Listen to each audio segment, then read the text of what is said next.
Au menu de notre revue de presse africaine ce matin, sans grande surprise, ce sont les élections présidentielles qui font la une de tous les journaux au Gabon. Et c'est précisément la guerre des chiffres opposant les deux favoris du scrutin qui intéresse les médias, comme on peut le lire sur le site de Gabon Echo ce matin, alors que la proclamation officielle des résultats du vote qui s'est déroulée samedi est prévue pour demain.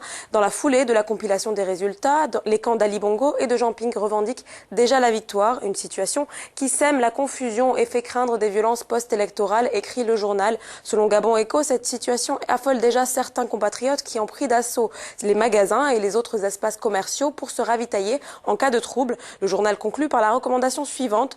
Plutôt que de se lancer dans une guerre de déclaration de victoire, la démocratie voudrait que le perdant félicite le vainqueur pour épargner le Gabon d'un dérapage majeur.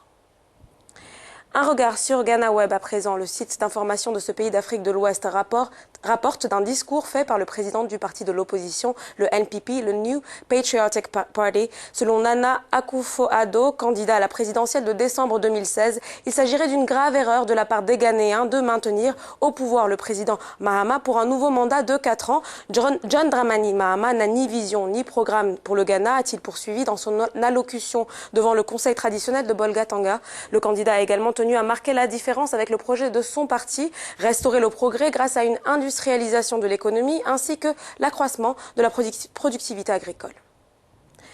Et puis on termine cette revue de presse par Morocco World News, le site d'actualité anglophone marocain nous parle de l'intérêt grandissant des investisseurs étrangers pour le Maroc.